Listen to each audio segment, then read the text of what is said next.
बिस्मिल्लाहिर्रहमानिर्रहीम। अस्सलातु वस्सलामु अलैका या सय्यदी या रहमतल लिल आलमीन व अला आलिका व अस्हाबिका या सय्यदी या ख़ातमन नबिय्यीन। इंतहाई मोहतरम व मुअज़्ज़ज़ बुज़ुर्गों, नौजवान दोस्तों, अज़ीज़ बच्चों, अल्लाह रब्बुल इज़्ज़त की फ़ज़्ल व तौफ़ीक़ से हम सब जुमातुल मुबारक अदा करने की नीयत से मस्जिद में हाज़िर हैं। मेरी दुआ है खालिक़ कायनात जल्ल जलालुहु हम सब का हाज़िर होना अपनी बारगाहे अक़दस में क़बूल व मंजूर फ़रमाए। हुज़ूर नबी रहमत शफ़ी उम्मत सल्लल्लाहु अलैहि व आलिहि व अस्हाबिहि व बारक वसल्लम, आपका फ़रमानी अक़दस है, अल बख़ीलुल्लज़ी ज़ुकिरतु इंदहु वलम युसल्ली अलैया।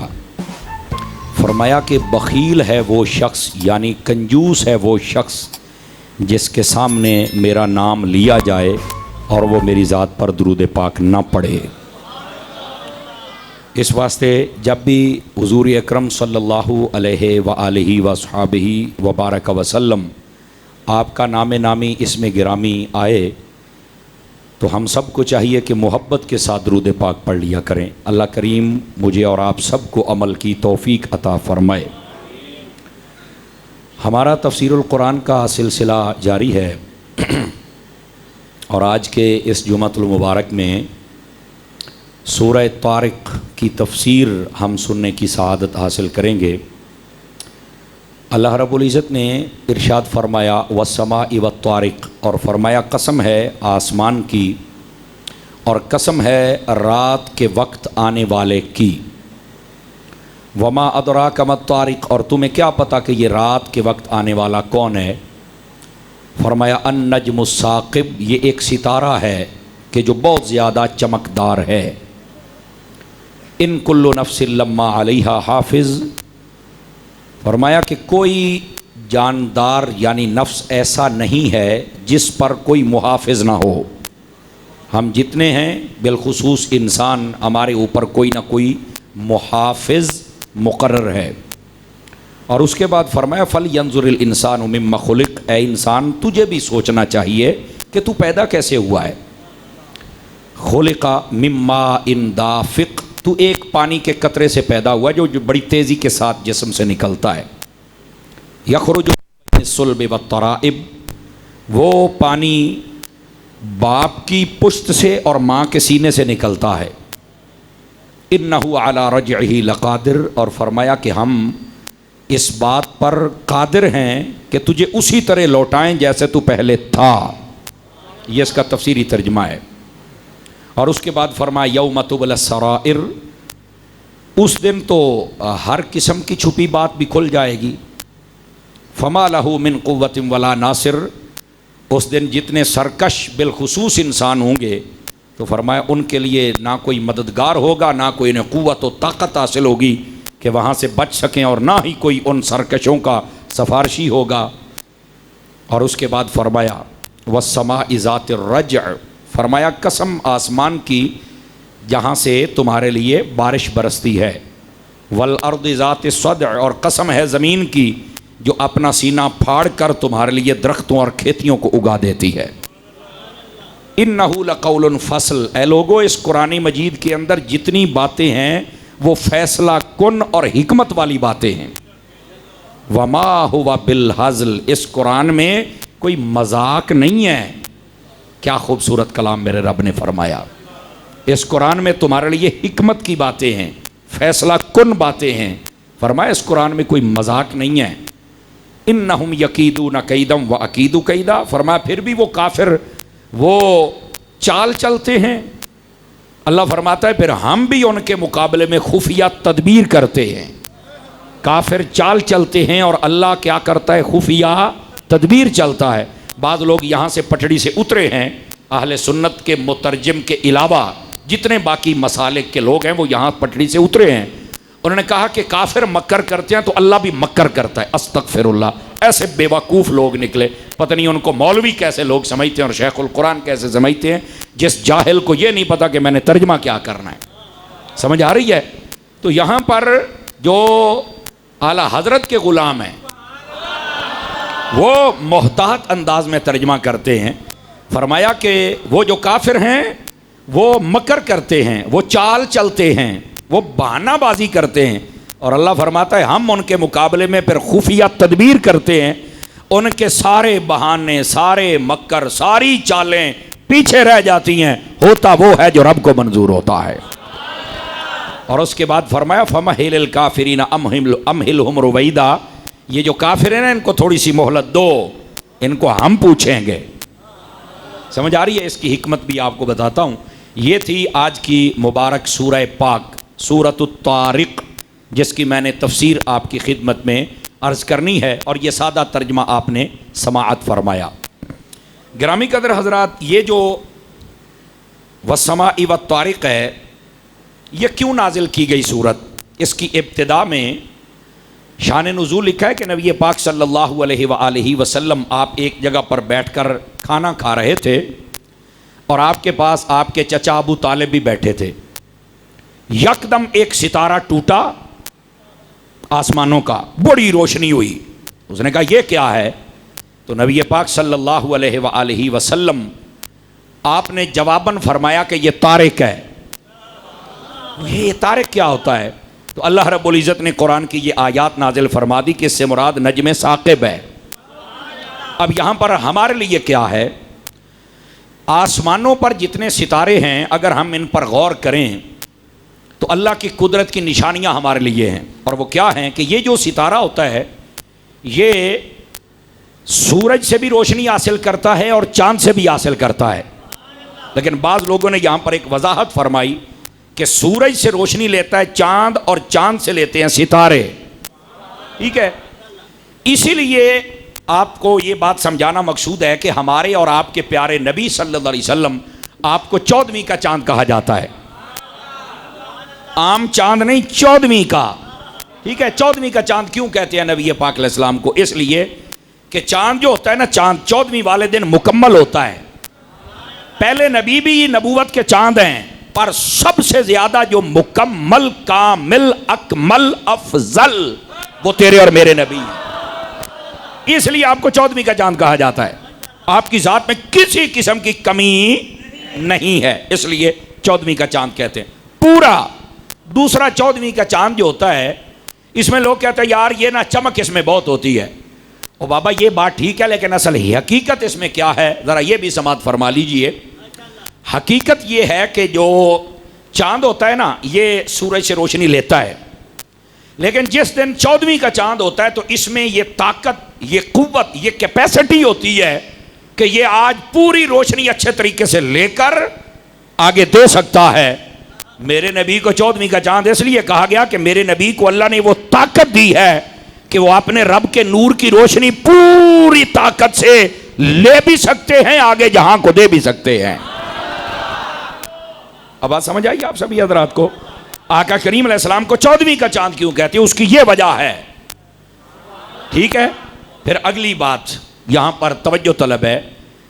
नबी पाक सल्लल्लाहु अलैहि वसल्लम ने अपने सहाबाए कराम अलैहिम रिदवान इनको सितारे कहा है।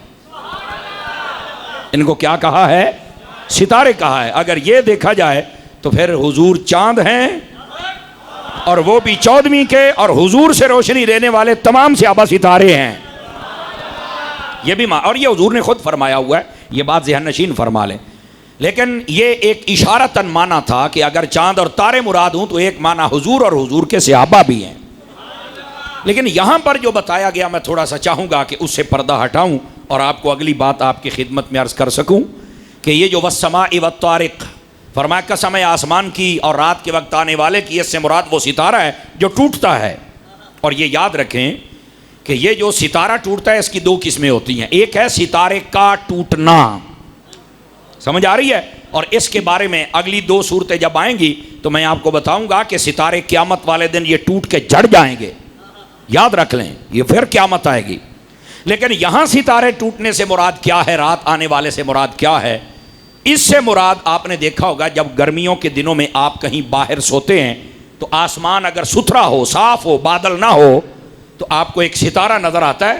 अंगारे की सूरत में, बल्ब की सूरत में, जो वहां से जलता है और भागता हुआ वहां गिर जाता है और खत्म हो जाता है। कभी आपने गौर किया हो तो देखे जनाब, ये उसकी तरफ इशारा है। और वो क्या होता है, ये जो है ना हिंदू लोग, उनका नजरिया ये है कि ये बड़ा कबूलियत का वक्त होता है, सितारा टूटता है और ये बड़ा कबूलियत का वक्त होता है। लेकिन हमारे मुसलमानों के नजरियात में क्या, ये भी सुन लीजिए, हमारे नज़दीक ये कबूलियत का वक्त नहीं है। क्यों? इसलिए कि ये सितारा नहीं होता, असल में ये शैतान होता है जो आसमानों पर जाने की कोशिश करता है। और अल्लाह ताला ने एक फरिश्ते की जिम्मेदारी लगाई है पूरे आसमान के ऊपर, एक ही फरिश्ता है, उसके हाथ में एक दुर्रा है और जिन्हों आप अपनी बोलिए सोटा कहने हैं, समझ आई है? तो जब शैतान ऊपर जाने की कोशिश करता है तो मारदा है ना सोटा है सिर दे विच, तो फिर ये अंगारे की सूरत में इसको आग लगती है, ये नीचे की तरफ गिरता है। ये तो शैतान दी लतरेशन होती है। तो इसमें क्या कबूलियत वाली बात है भाई, बताओ भाई? इसमें उलमा फरमाते ये पढ़ा जाए वला हौला वला कुव्वत इल्ला बिल्लाहिल अलिय्यिल अज़ीम, कि ये शैतान है, इससे या अल्लाह हमें भी बचाए। आप तो लित्र खांदा नाल सानू भी खवैसी। आवाज़ ढाडी कमजोर वाली है, तुसी तो सारे लगदे हो भाई, तुसी तो बड़े हाजी हो, शैतान तुसे जानदा ही कोई नहीं। मुड़ बोलो तो सही ना मेरा चन्न है। तो ये शैतान होता है जिसकी छतरौल होती है, लतरेशन होती है, वो होता है एक सितारा नीचे की तरफ गिरता है, तो ये उसकी तरफ इशारा किया गया। और उसके बाद क्या फरमाया? फरमाया इन कुल्लु नफ्सिन लम्मा अलैहा हाफिज, ये बात बड़ी गौर करने वाली है। फरमाया हर नफ्स, हर जानदार, उसके ऊपर एक मुहाफिज मुकर्रर है। यहां पर उलमा ने तफसीर बयान फरमाई है, ये सुनेंगे तो आपको लुत्फ आएगा। फरमाया कि क्या मतलब है इसका कि हर जानदार के ऊपर एक मुहाफिज मुकर्रर है। फरमाया इससे मुराद वो जानदार जो मुकल्लफ हैं। अब आप कहेंगे मुकल्लफ किसे कहते हैं? मुकल्लफ वो जानदार होता है कि जिस पर शरीयत के उसूल पर अमल करना ज़रूरी होता है। और इसमें कौन आते हैं? एक इंसान आते हैं, दूसरे जिन्न आते हैं। ना इसमें जानवर आते हैं ना परिंदे आते हैं। आपने तवज्जो नहीं फरमाई मेरी बात पर। हैं वो भी जानदार, पर वो मुकल्लफ नहीं है। मुकल्लफ हम हैं। इसका मतलब है जब हम बालिग होते हैं, हमारे ऊपर नमाज भी फ़र्ज है, रोज़ा भी फ़र्ज है, माल आ गया तो ज़कात भी फ़र्ज है, टाइम आ गया तो हज भी फ़र्ज है। तो ये जानवरों पर नहीं है, हैं वो भी, भावें वो बालिग हों तो भावें ना हों, उनके ऊपर नहीं। क्यों? वो मुकल्लफ नहीं और हम मुकल्लफ हैं। मुकल्लफ का मतलब कि हमें कुछ ना कुछ इस मामले में पाबंद किया गया है। नहीं तवज्जो फरमा रहे? ये मुकल्लफ का माना होता है और उसकी कुछ हुदूद व कुयूद हैं। इंसान पैदा होते ही मुकल्लफ नहीं होता। आपने तवज्जो नहीं फरमाई है। बालिग होने के बाद तमाम अहकाम का वो मुकल्लफ हो जाता है, और जब इंसान मर जाए तो तब भी मुकल्लफ नहीं रहता। यही वजह है उलमा ने ये मसला लिखा। अगर आप गौर करें तो सुना दूं आप हज़रात को। कई बंदे मर जाते हैं, हमारे देहातों में ये मसला आपको बहुत फ़ायदा देगा। कई बंदे मर जाते हैं लेकिन ना उनके नाखून नौ दिन ना नौ ए वधे हुए होंदे, नाखून बड़े हुए होते हैं। अब मरने के बाद कई बंदे काटने बैठ जाते हैं। हालांकि आपको कोई बंदा अगर उसके बाल बड़े हुए हैं, मूंछें बड़ी हुई हैं या उसके नाखून बड़े हुए हैं, तो मरने के बाद आपको काटने की इजाजत नहीं है। आप तवज्जो नहीं फरमा रहे? ये मसला ये देहाती लोगों में होता है। ओ नौ कट्टन बह जाते हैं जनाब, ओ ठप देवन बह जाते हैं, ओ मर रहे, ये मर गया है, ये मुकल्लफ नहीं है। आपने तवज्जो नहीं फरमाई है मेरी बात पर। तो जब तक इंसान बालिग है, जिंदा है, और मुकल्लफ होने में एक और शर्त भी है कि बंदे पर जनून तारी ना हो। जो पागल या मजनू हो जाए उस पर भी शरीयत का कलम नहीं चलता है। आवाज कमजोर वाली है आप हजरात की। तो इसलिए बंदा तंदुरुस्त हो, बालिग हो, सही हो, तो उसके ऊपर ये सारे मसाइल होते हैं। और जब बंदा फौत हो जाए, अगर खुदा ना खास्ता नौ वधे हुए ने, तो आपको काटने की इजाजत नहीं है, क्योंकि बंदा मुकल्लफ ही नहीं है। मुकल्लफ तो था, हुक्म तो था जब वो जिंदा था, अब तो फौत हो गया है। तो ये हमारे छोटे छोटे मसाइल है, लोगों को इस बात की समझ ही कोई नहीं होती। बस ये मसला मैंने आपको मुकल्लफ का समझाया। अगर ये समझ आ गया है तो फरमाया कि जो जानदार है, और जानदारों में वो जो मुकल्लफ हैं, यानी इंसान और जिन, इनके ऊपर एक एक मुहाफिज फरिश्ता मुकर्रर है। लेकिन एक नहीं है, ये याद रख लें, ये तो हमें समझाने के लिए कहा गया। हमारे ऊपर मुहाफिज पता कौन है? सबसे पहले मुहाफिज अल्लाह है। आप मेरा ख्याल बात समझ नहीं सके, कई बंदे बिल्कुल चुप बैठे हो। आइयो सुनियो, तुहाडा रौला जो तुहाडे किसी पीर ते मौलवी ते बाबे की गल आ जाए तो बड़ा बोलते हो, जो अल्लाह की गल आ जाए चुप करके मुंह तकते रहते हो। सारियां तो ढेर बोलना ही रब वास्ते चाहिए है। पता नहीं क्या यार, मैं बार बार आपको समझाता हूं, रब की जात के लिए बोल। हाँ, सबसे बड़ी मुहाफिज की जात, निगरान, वो अल्लाह की जात है। दूसरे नंबर पर हमारे ऊपर जो मुहाफिज हैं वो अल्लाह के फरिश्ते हैं, ये किरामन कातिबीन। और तीसरे नंबर पर जो हमारे ऊपर मुहाफिज हैं, ये बात सुन के आप मचल ही जाएंगे, वो तेरे और मेरे नबी हैं। ये भी हमारे ऊपर मुहाफिज, ये याद रख लीजिए गिरामी कदर हज़रात। लेकिन यहाँ इसकी एक तफसील व तशरीह है, अगर आप थोड़ा साथ दें तो सुना लूँ आप हज़रात को। हमारे ऊपर निगरान है अल्लाह, फरिश्ते, महबूब पाक, और इसके अलावा कई अल्लाह के वली होते हैं जिनको अल्लाह ताला मुत्तले कर देता है। उनकी निगाह में वो ताकत होती है, वो देख लेते हैं कि ये क्या कर रहे हैं। हज़रत उस्मान गनी रज़ी अल्लाह अन्हु, तवज्जो है सब हज़रात की। आप जुमा पढ़ा रहे हैं आका करीम अलैहिस्सलाम के मिंबर अक़दस पे बैठकर। एक नौजवान जुमा पढ़ने के लिए आया, वो रास्ते में जब आ रहा था ना, तो उसने एक औरत को देखा, तो अपने दिल से उसका ख्याल निकाल नहीं सका, वही सोच और उसके हुस्न में मगन मस्जिद में दाखिल हुआ। तो जब उस्मान गनी ने देखा ना, तो आप समझ गए कि ये अपने निगाहें और दिल को साफ नहीं रख सका। तो आपने फरमाया, मा अली अराकुम, क्या है कि मैं तुझे देख रहा हूं कि तेरे ऊपर जिना के असरात हैं। तो वो डर गया, वो कहने लगा, अवहयम बअद रसूलिल्लाह, क्या नबी पाक अलैहिस्सलाम के बाद अब भी वही आती है? उसे था कि सिर्फ ये नबी को पता चलता है, पता तो नहीं लग गया अभी मैं की करके आया।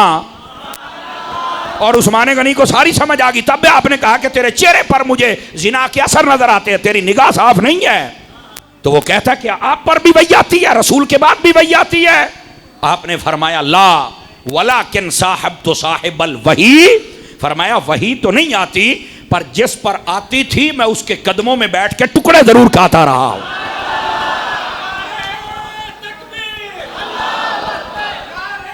आवाज कमजोरों वाली है, जवानों वाली।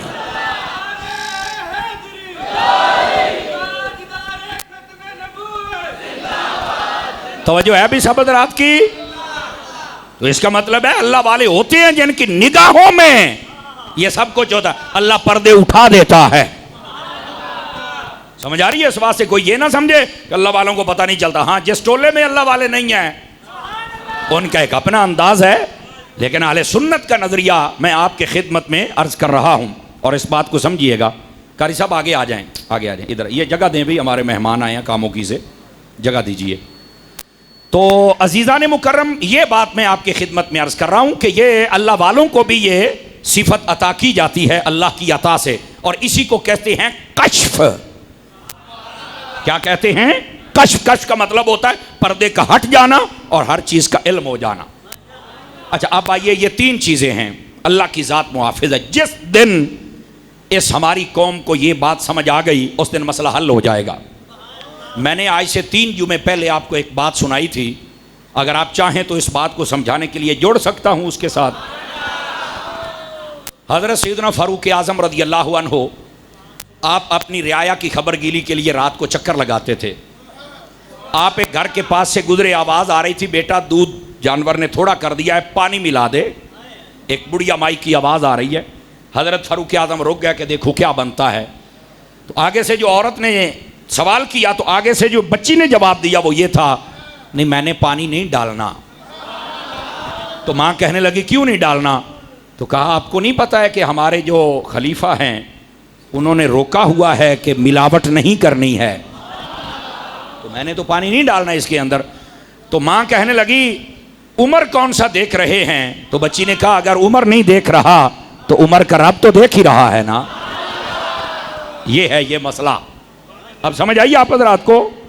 और ये मेरे और आपके आका व मौला सय्यदी दाता गंज बख्श रहमतुल्लाह ताला अलैह, आपने कश्फुल महजूब के अंदर भी लिखा है।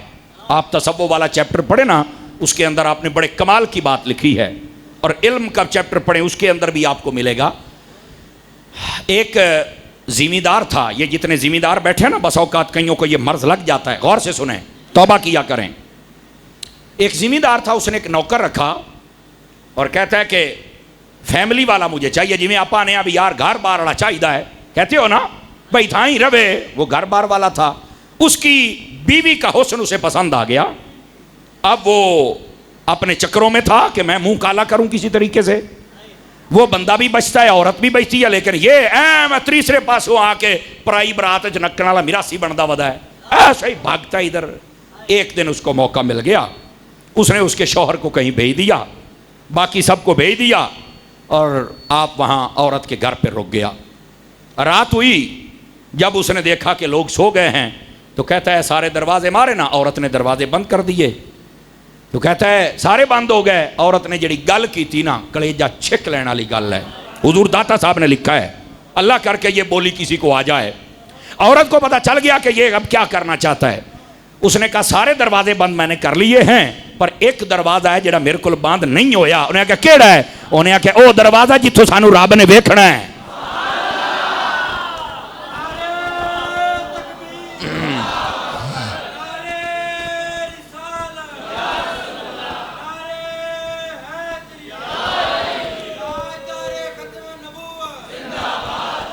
मैंने आपको पहले भी कई मरतबा कहा है, ताजदार खत्म नबूवत का नारा मट्ठा नहीं, तकड़े हो के ताजदार खत्म नबूवत, इस तरह जरा आवाज आनी चाहिए।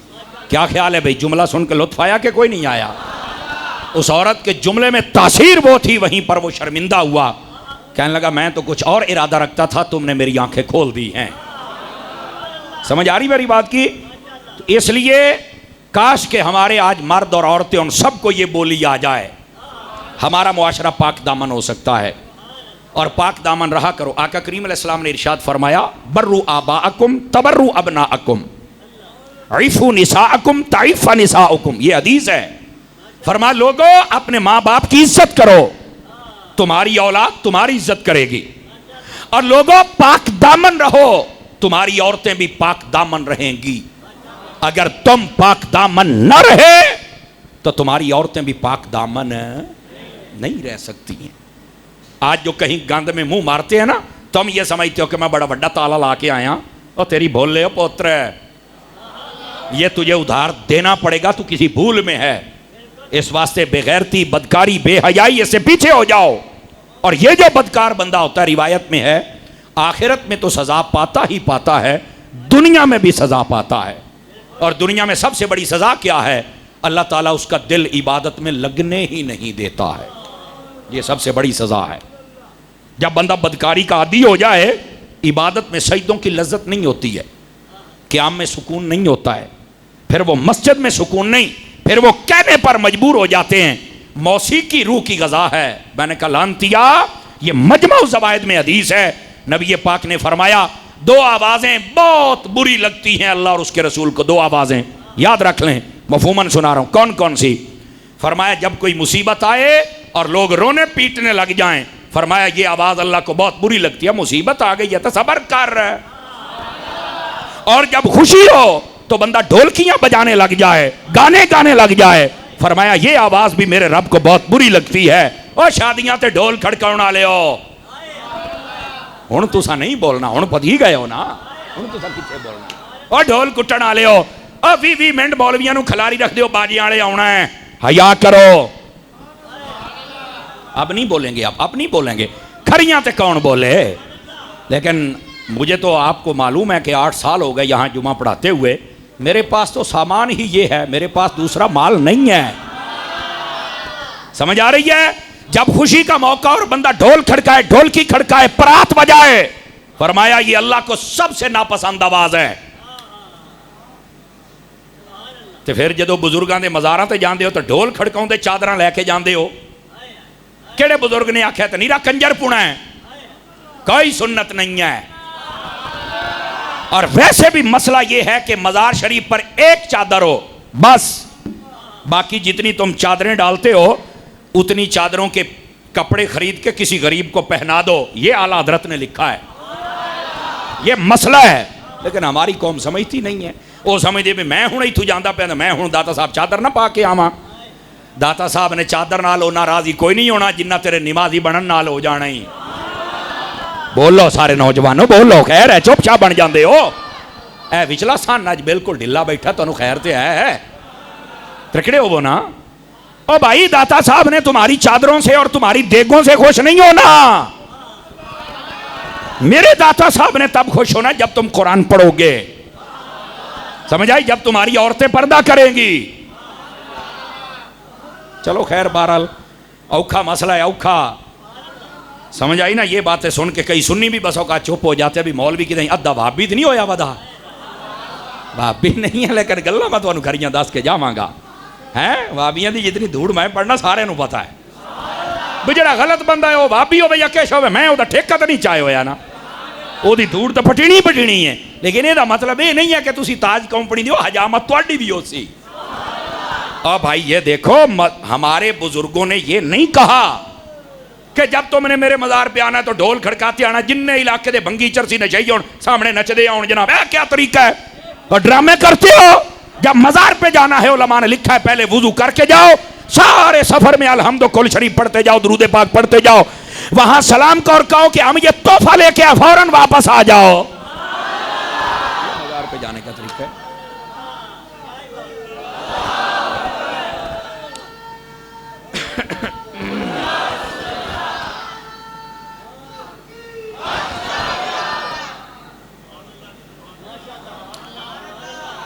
बैठे हो तो इस वास्ते बुजुर्गों के मज़ार पर जाने का कोई तरीका होता है। हमारी शरीयत इस्लामिया में ये दो आवाज़ें बिल्कुल नापसंद की गई हैं। कोई मुश्किल आ जाए, मुसीबत आ जाए तो बंदा रोना पीटना शुरू कर दे। रोना पीटना वैसे ही मालिकों को पसंद नहीं है।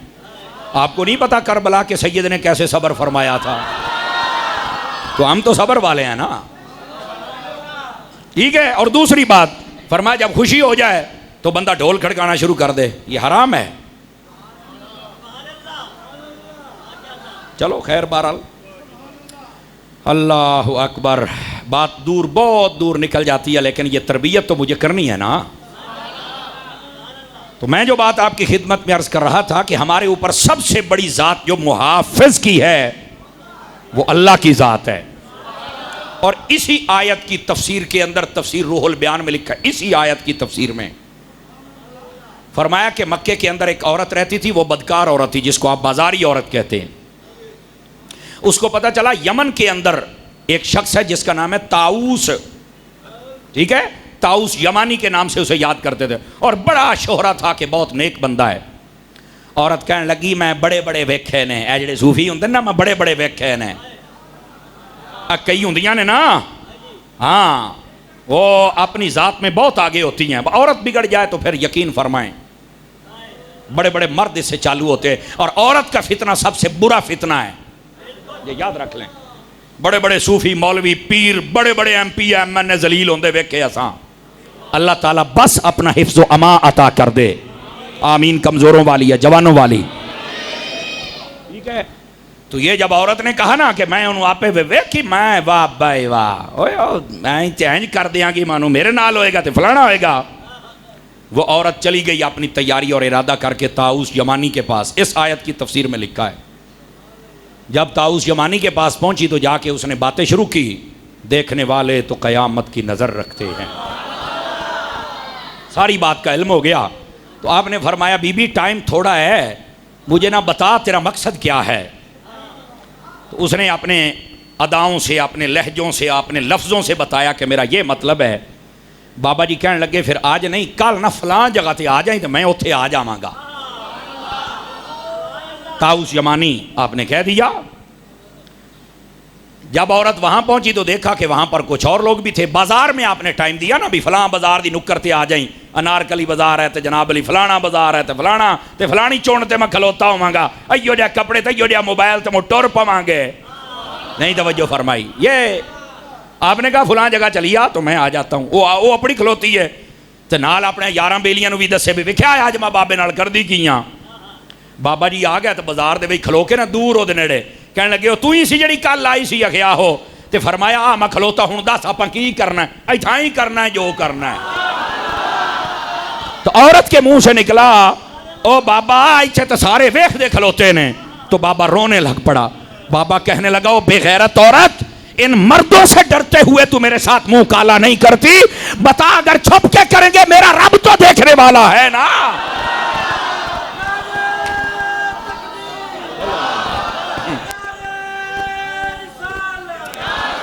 अल्लाह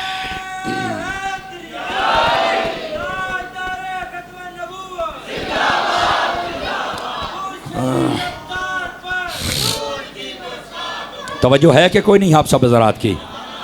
ये हैं हमारे बुजुर्गान दीन, यूं बचते थे और यूं बचाते थे। समझ आ रही है? आजकल के पीरों के लिए भी सबक है। मुरीदा नूं वखरा मिलदे तो मुरीदनियां नूं वखरा मिलदन, और जेड़ी आवे है मेरा पुत्र, बड़ी गल है भाई।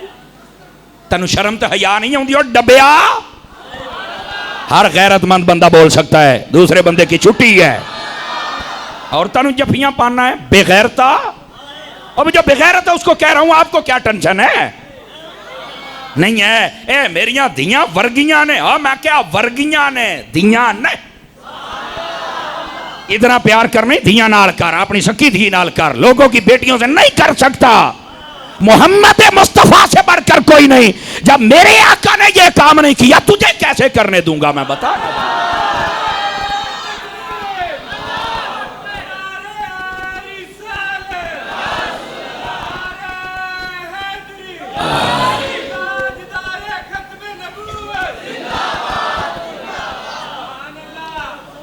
को बात समझ, जज़ाकल्लाह खैर, को बात समझ आई है? कोई नहीं आई आप हज़रात को? ये क्या बात हुई? इन पीरों ने इतना तमाशा बनाया हुआ है, जो शरीयत के बागी हैं, सही लोगों को भी शर्मिंदा किया हुआ है। तो अनु 7 कत्ल माफ नहीं होए, बड़े घर जम पे हो। आवाज़ कमज़ोरों वाली है आप हज़रात की। तुम जो चाहो अंडे दो, बच्चे दो, तुम्हें पूछने वाला कोई नहीं। नहीं, शरीयत की छतरी के नीचे खड़े होगे तो इज्जत पाओगे, वरना इज्जत नहीं मिल सकती। दीन के साथ खेलना बंद करो। तो हमारे ऊपर जो सबसे बड़ी मुहाफ़िज़ ज़ात है वो कौन सी है? अल्लाह की। दूसरे नंबर पर फरिश्ते हैं, किरामन कातिबीन। और याद रखें तफसीर रूहुल बयान में इसी आयत के तहत लिखा हुआ है एक इंसान पर 120 फरिश्ते मुहाफ़िज़ होते हैं। कितने फरिश्ते?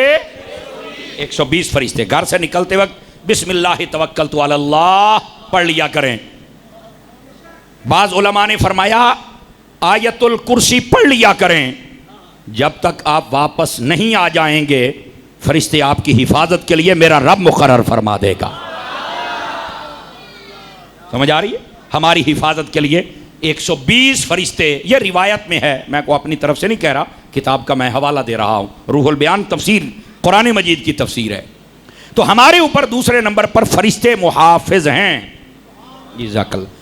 अब जरा अगली बात बड़ी तवज्जो तलब है, अगर आपको समझ आ जाए। तीसरे नंबर पर मुहाफिज हमारे आका करीम हैं। अब कहेंगे वो कैसे मुहाफिज हैं? आप सुनेंगे तो आपको लुत्फ आएगा। और ये इसी आयत के तहत रूहुल बयान में भी रिवायत मौजूद है, लेकिन कुछ लफ्ज़ों का थोड़ा सा है पंजाबी चादर वादा घाटा, थोड़ा सा मफहूम यही है।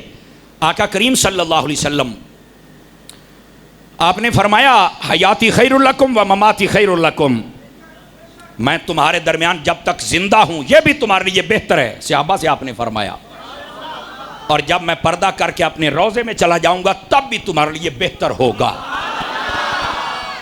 तो पूछा हुजूर जब तक आप हयात हैं तब तो बेहतर है। हमें समझ में आता है कि जो आपको देख के कलमा पढ़े सियाबी बन गया, कुरान उतर रहा है, आपकी ज़ात आपके वजूद की बरकत ही बरकत है। तो हुजूर जब आप रोज़े में जाएंगे तब कैसे बेहतर है? फरमाया तुम्हारे आमाल अल्लाह रब्बुल इज़्ज़त रोज़ाना मुझ पर पेश करेगा। तो अरदु आमाल लुकुम अलैया, फरमाया तुम्हारे आमाल मुझ पर पेश किए जाएंगे। और फिर हुजूर आप क्या करेंगे?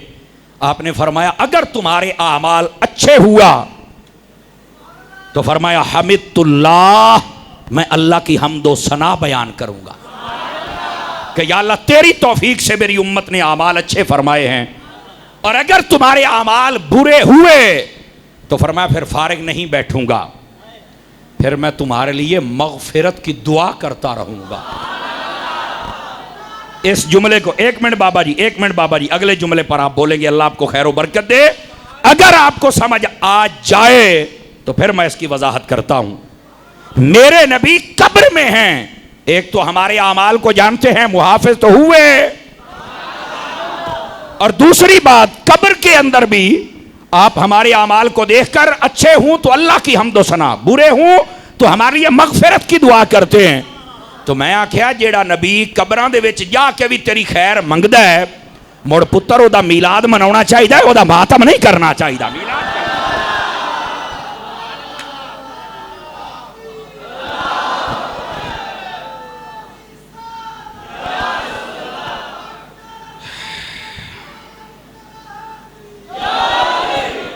तवज्जो है सब हज़रात की।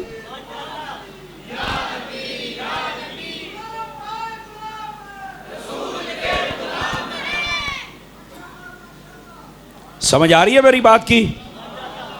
गिरामी कदर हज़रात, ये हैं असल हकायक जिनको समझना इंतहाई ज़रूरी होता है। आका करीम सल्लल्लाहु अलैहि वसल्लम को जब रोज़ाना बता दिया जाता है कि आपकी उम्मत ये कर रही है, तो यहाँ पर मुझे बात याद आ गई अपने पीरो मुर्शिद सैयदी अमीर अहले सुन्नत हज़रत अल्लामा पीर मोहम्मद इलियास अत्तार क़ादरी रज़वी दामत बरकातुहुल आलिया। बड़ी खूबसूरत बात फरमाई।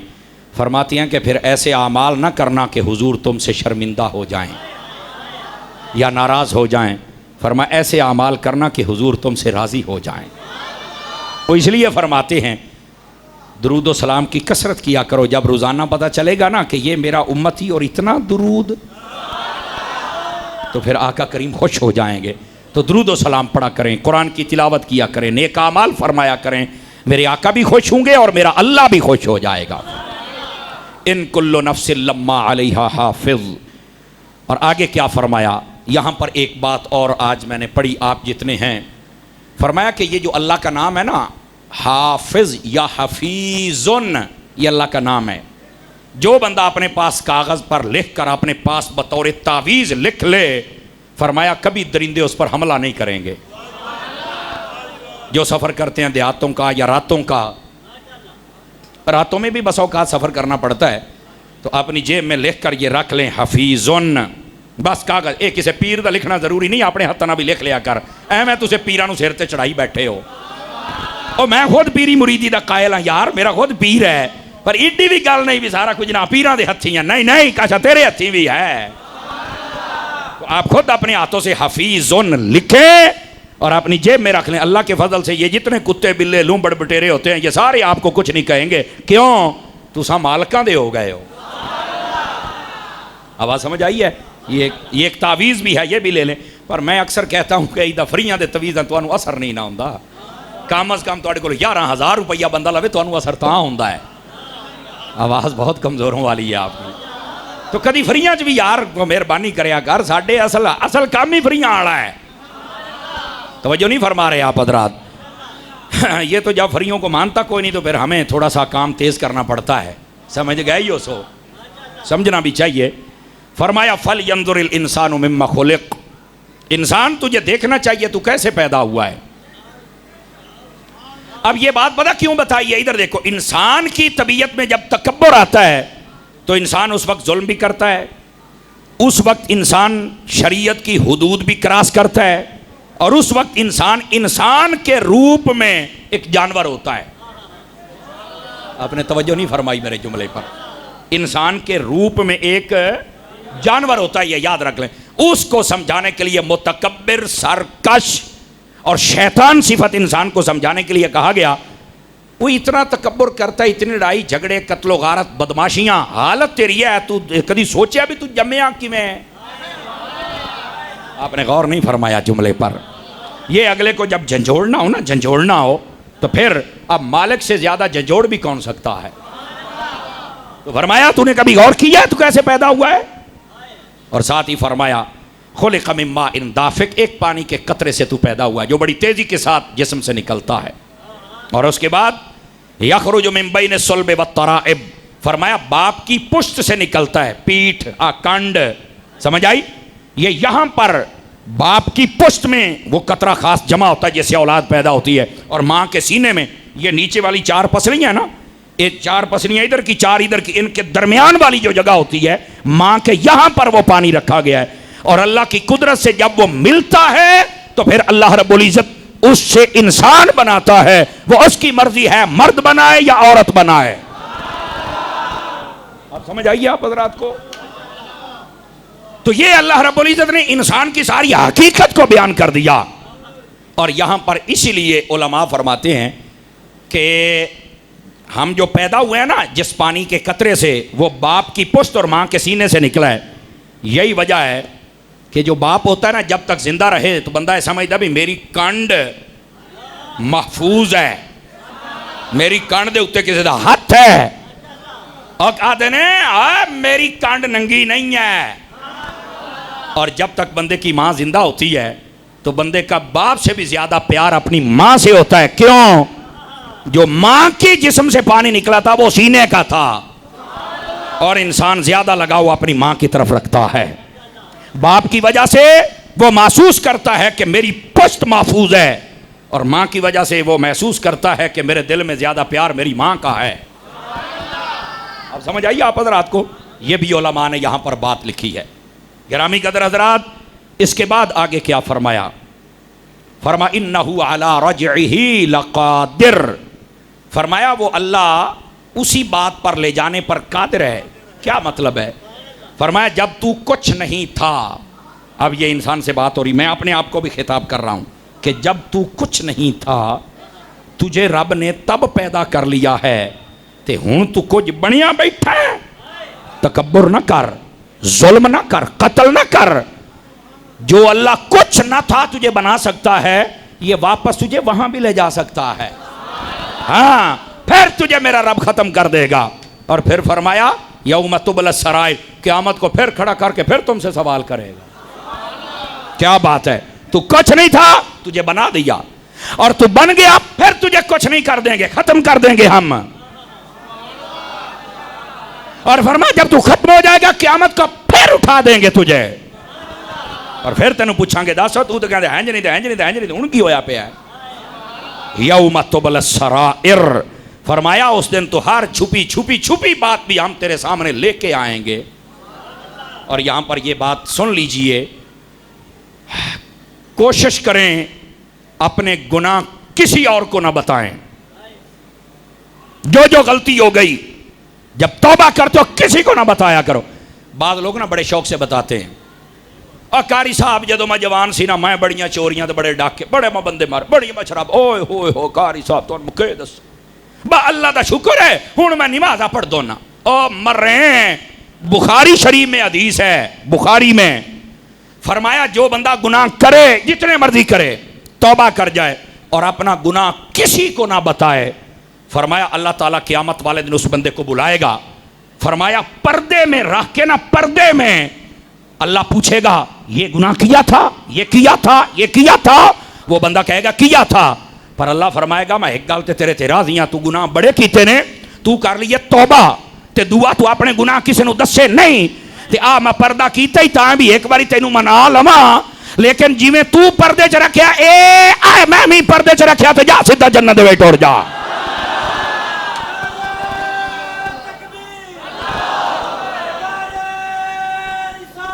अल्लाह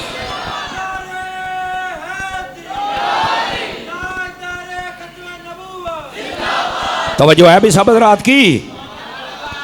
और दूसरे बंदे को बुलाया जाएगा, उसे कहा जाएगा ये गुनाह किया, ये किया, ये किया, तो कहेगा हाँ किया। अल्लाह फरमाएगा दसना तो मैं कोई नहीं सी, पर तू ते आप लोग कानू दसदा रहे हैं। आवाज कमजोर हो गई आप हज़रात की। जो बंदा अपना गुनाह खुद बताएगा अल्लाह आखेगा जो तू अपना पर्दा नहीं रखिया। आवाज कमजोर है आपकी। अगर कोई गलती और मिस्टेक और गुनाह हो जाए खबरदार किसी को बताना। बड़े शौक ना दस दिन ओ कारी साहब मैं बड़े गुनाह मैं बड़ा ही कीता, एक एक गुनाह दस देने और बाद तस्बीह पढ़ के हाजी बने बैठे होंगे ने। मैं क्या तू नवा इमरान खान जम पे हैं। मैं तस्बीहां पढ़ के ना ओ ये एक तस्बीह से मुझे याद आ गया, वरना वो क्या है, हम तो कुरान पढ़ रहे हैं, हम ऐसे नापाक लोगों का नाम भी नहीं लेना चाहते जिन्हें पाकों का मैं जिक्र पिया करता हूँ तो सीने साफ करके रख दिंदा है ना। समझ आई है? इधरों तस्बीह पढ़ी है तो इधरों बच्चियां पियां नचदियां। मैं कहा यार चंगा दीन का टच दिता ही मर रहे हैं। ये भी एक ड्रामा होता है। बस अल्लाह ताला हमें कोई हजरत फारूक आजम जैसा हुक्मरान अता फरमा दे। आमीन। बहुत कमज़ोरों वाली है आपकी। अल्लाह अकबर। तो इस वास्ते अपने गुनाह नहीं किसी को बताने, याद रख लो जो हो गया है ठप दे, दसना नहीं। लेकिन हम गुनाह तो गुनाह, हम तो अपनी नेकियां नहीं छुपा सकते। कई बंदे इतने इस मसीत मसला हालांकि मैं बार हाथ दसिया है मसला पूछना आ जाता, कारी साहब वो सवेरे तज्जत टाइम 2 नफल पढ़ने चाहिए, 4 पढ़ने चाहिए ने। हालांकि आप भी सुन लें, कम अज़ कम 2 हैं, ज़्यादा से ज़्यादा 8 नफल हैं तहज्जुद के, कम से कम है और ज़्यादा से ज़्यादा 8 है। ये तहज्जुद के नवाफिल है। असल ना कारी साहब मैं पूछा था 20 साल तो मैं पढ़ता पाया। ओ पढ़दा तू पाया, मैनू दसन दा की, मैं इनाम देना तेनों? एवें दसना भी मैं एडा वड्डा सूफी हाँ। यारा तू पढ़ना ते अल्लाह दा नाम ही पढ़, पर उहदे वास्ते पढ़। कोई नेकी करके दरिया में डालो। या कारी साहब मैं ना वो वुजू ना होवे तो मैं तस्बीह पढ़ सकना दरूद पाक दी? मैं कह नहीं पढ़ सकते। आखे ना मैनू 20 साल हो गए ना तस्बीह पढ़ दिया, तो कल एक बंदे मैनू शक च पा दिता है, उन्हें आख्या नहीं वुजू तो बगैर तस्बीह नहीं होती। मसला केड़ा पूछे 20 साल की हर शय मैनू च दसी गई। आवाज होगी ना कमजोरों वाली आप हजरात की। वो अल्लाह दे आप बंदे जे को नेकी कर ही बैठा है तो मैनू 20 साल दसने जरूरी ने? हूं ना भूले सन। ये है असल हकायक। कोई नेकी करके छुपा लो, छुपा लो यार, छुपा लो खुदा के लिए, कोई उस वास्ते भी कर लो। लेकिन हमारे डिज़ाइन अलग है ना, बड़े मुख्तलिफ अजीब व किस्म के रवैये हमारे हो गए। जब तक तशहीर ना हो हमारी नेकी की, सानू चस नहीं आती। आप देखें रमज़ान शरीफ के अंदर लोग जब किसी गरीब को कोई थैला राशन का देते हैं ना, तो तब तक नहीं देते बस औकात जब तक कैमरे वाले ना आ जाएं, एक्सप्रेस वाले, जियो वाले, ARY सारे आ जाओ, मैं थैला देना गरीब नू हैं। और फिर कैमरे तस्वीरां ते अखबारों में भी हैं, चलो 5 अखबारों में दे दो। मुझे बता ओ सेठ ओ जावें हेठ। आवाज़ बहुत कमज़ोरों वाली है। वो केड़े कमी पै गया यारा? एक देना ही चुप करके दे, अनेरे ही दे, किसी बेवा दे घर दे, अपने हथी दे, पता तेरे मुंडे नू भी ना होवे तो सवाद भी आ जाए। तो यार नेकियों की तशहीर का भी बड़ा रौला है ना। नेकी करते हैं पर छुपा नहीं सकते हैं।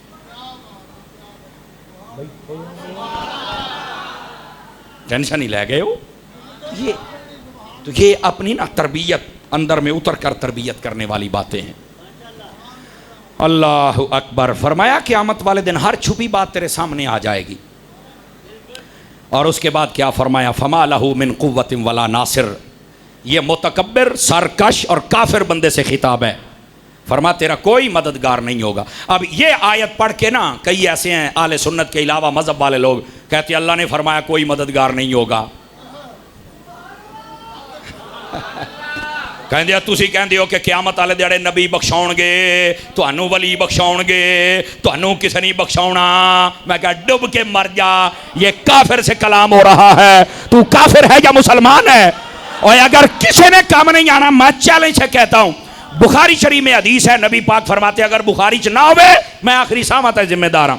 हुजूर फरमाते क़यामत वाले दिन जब हिसाबो किताब शुरू नहीं होगा, सारे लोग जाएंगे हजरत आदम के पास, गल नहीं बनेगी, हजरत शीश के पास बात नहीं बनेगी।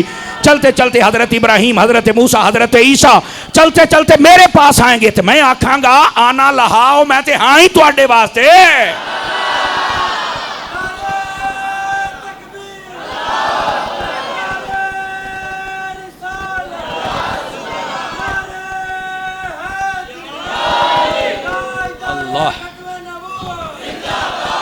ये सरकश और काफिर बंदा होगा जिसकी सिफारिशी कोई नहीं होगा। बाकियों के लिए सिफारिशी होंगे, नबी पाक ने फरमाया ये काबा क़यामत वाले दिन ढूंढता फिरेगा जिस जिसने उसका तवाफ किया होगा, हजर अस्वद ढूंढता फिरेगा जिस जिसने ईमान की हालत में चूमा होगा, कुरान क़यामत वाले ढूंढता फिरा होगा, वो तुम्हारी शफाअत करके जन्नत में ले जाए। और रमजान ढूंढेगा, काबा तुम्हारा सिफारिश कर सकता है, रमजान और कुरान कर सकता है, कुरान वाला मुस्तफा नहीं कर सकते हैं।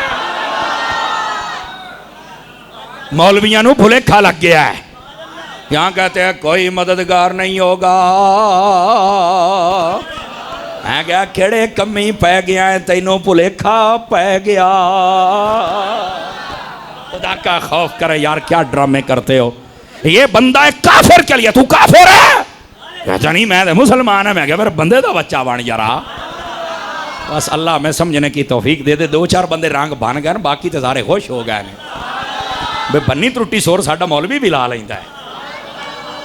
क्या यार ये तमाशे होते हैं लोगों के, कुरान का असल मकसद समझते ही नहीं है कोई। मैं कहा अच्छा, मुझे वैसे एक बात बड़ी कभी कभार हंसी आती है। मैं कहा यार सच्चे भी है ने जेड़े कहते ना भी किसी ने सिफारिश नहीं करनी। मैं कहता सच्चे हो, तुहाडी किसे नहीं करनी, साडी करनी है। खुदा दे बंदे हो, ते जदों करनी साडी है तो राजी भी ऐसी होना है ना। और जी किसने कुरान, ओ मैं क्या खलो जा, तेनू ज्यादा समझ आ गई। हजूर ने फरमाया अगर कोई बंदा दुनिया में किसी आलिम से मोहब्बत करे, सिर्फ मोहब्बत, यहां तक कि पानी का गिलास पिला दे या वुजू करवा दे, क़यामत वाले दिहाड़े अल्लाह ने आखना है ओ आलिमा कल्ला ना जा, लब लै जेड़ा जेड़ा तेरा शफात कर, मैं सब नू जन्नत अता फरमा छड़ा। हदीस में तेनू मसला ही नहीं समझ आया। ओ गौस पाक ते दाता साहब दियां ते गुडियां ते झंडे क़यामत नू वेखण वाले होने ने। क़यामत वाले ध्यान ते मौलवी वेखण वाले होने ने यार। पता नहीं वो केड़े मौलवी ने जेड़े कहंदे ने साडी शफात कोई नहीं होनी। बैठे हो इसलिए कहना कि कोई मदद नहीं करेगा। मैं क्या करनी है, असल तुम्हें भुलेखा लग गया। ये बंदा काफिर के लिए हुक्म है, बंदा मुतकब्बिर के लिए हुक्म है। जो बंदा आजिज़ होगा और गुनाहगार होगा, अगरचे जितना भी हो, मेरा मालिक करम भी करेगा, शफात कबूल भी करेगा, और मेरा मालिक पर्दे डाल के जन्नत भी अता फरमा देगा। समझ आ गई आप हज़रात को?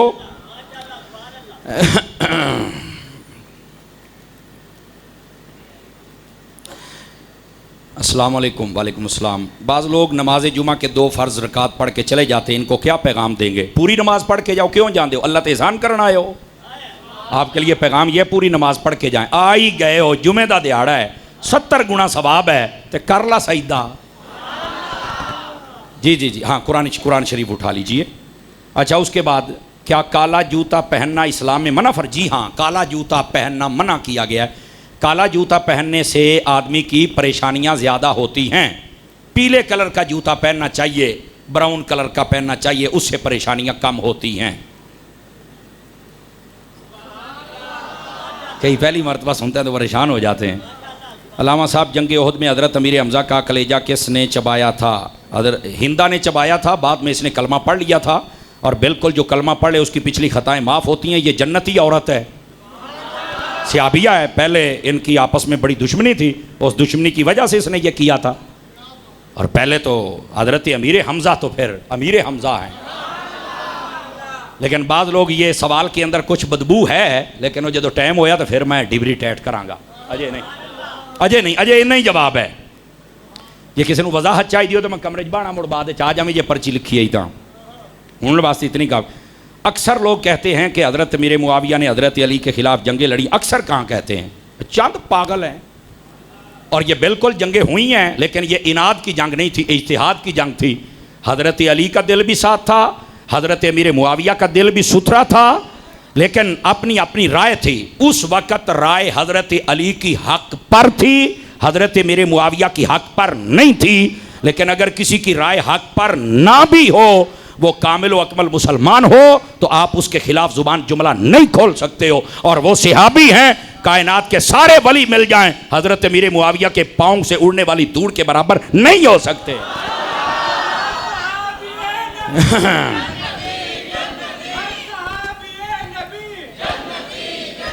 आपस में झगड़ा हो जाता है, माँ बाप का नहीं होता है। तो क्या है इस माँ बाप के झगड़े में, अम्मा नू गाली कड़सो या प्यो नू कड़सो, दसो किहनू कड़सो? बुजुर्ग हैं, आपस का मसला है, वो जाना तो उन्होंने कम जाना है, ते हुण भी बुजुर्ग हैं, उन्होंने अपने मसले हल करने दे, तू ज्यादा ही विच आ गया तीसरे पासे सिफारशी।